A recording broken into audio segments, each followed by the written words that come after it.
Hi, this is Tim of the 1916 Company. Welcome and thanks for logging on. If you love this watch, email me, Team Mosso at the1916company.com for purchase pricing and availability questions concerning this watch. And this watch is a Patek Philippe 5970J. This is a model that was made from about 2008 to 2009, maybe 450 to 500 pieces. A watch from a relatively short-lived generation of the legendary Patek Philippe Perpetual calendar chronograph. The timepiece is 40 millimeters in diameter in yellow gold. You can see in profile 13 millimeters thick, 46.7 from lug tip to lug tip, and then 21 millimeters the spacing between the lugs. It was a short-lived generation when you consider how long the 2499 was available, and then the 3970, spanning many decades between them. This model was only made in all of its metal variants from approximately 2004 through its phase-out at the end of 2009, early 2010. So in any of its variants, uncommon, with the platinum and the yellow gold being the least common. At 40 millimeters in diameter, but under 47 millimeters lug-to-lug, it's both gratifyingly large and satisfyingly small. Well, what do I mean by that? I mean, it's got a large case relative to something like the 36.2 millimeter 3970, but it's not broad across the wrist with short, tightly curved lugs and only 46.7 across the wrist. I think you could wear this on a wrist as small as 14 centimeters. My wrist is 16. And then in profile, well, it's not ultra thin. It is generously sloped in profile, so it should slide underneath a dress cuff. Taking a look at the strap. You can see calfskin on the bottom, no crimping, no gouging. Pull tab spring bars so you can pop the strap off the case. This is a Patek Philippe factory strap. On the top, you can see it's a sort of reddish brown with a semi-gloss finish. We have a folded edge with a monotone stitch. We have very large, rectangular, symmetrical scale alligator leather, always a good cut of the animal and a rare and expensive one. Calatrava Cross on the buckle. Calatrava Cross on the crown. It is the symbol of the manufacturer. Pop this open and you can see that it's got a little radial spring here. And that little spring sockets into the hole, and it snaps shut with quite a bit of security when closed, more than an average friction fit clasp. The case is nuanced, and as you can see, complex. The lugs are welded on, and then after welding, filed to create that sharp break between lug and case. This is old school case making, and it's not the kind of thing you're doing if you're making tens of thousands of these, but Patek did not, making really just a few hundred a year. And then that is spread over several different metals, so any given variant, uncommon. Pusher adjusters are used to control the calendar functions in the moon phase. Then we have these vintage-inspired rectangular pushers for the chronograph function, and a little bit of countersink of the crown into the side of the case so it doesn't stick out too obtrusively. There is some box and cambering to the sapphire. And then we get to the dial. We've got a little bit of a vintage look with a tachometric scale on the dial. That's generally an older style. More modern would be tachometer on the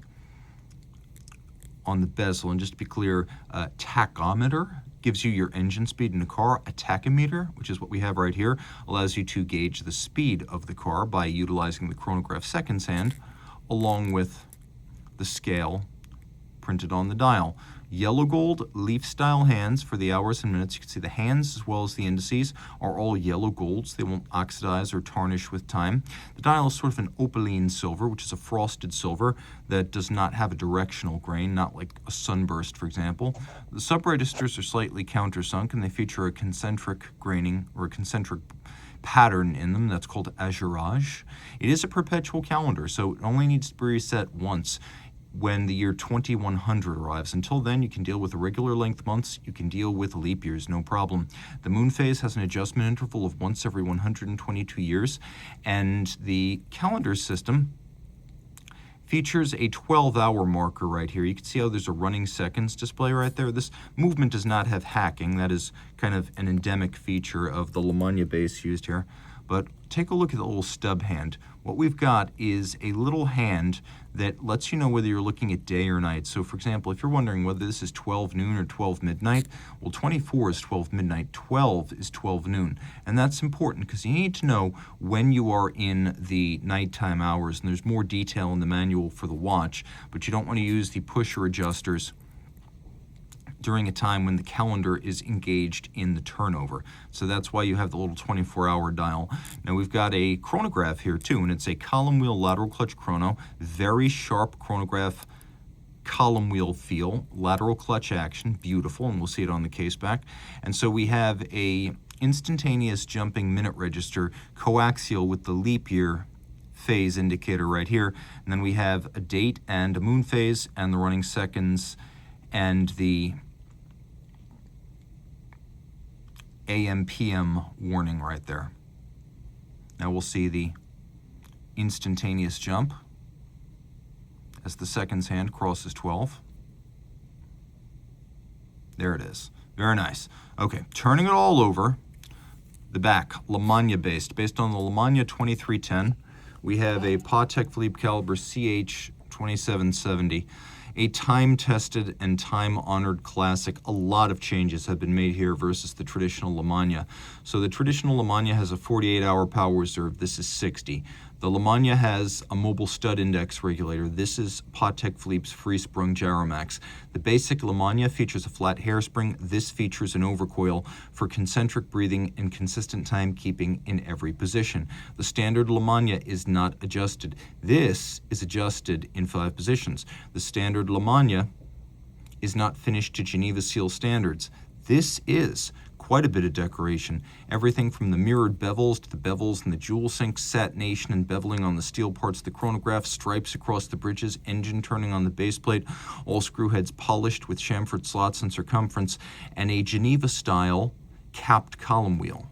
Now, it's a 24 jewel movement, and you can see it's a big slow beat at 18,000 vibrations per hour. Here we're using KIF shock protection, and a classic in every regard.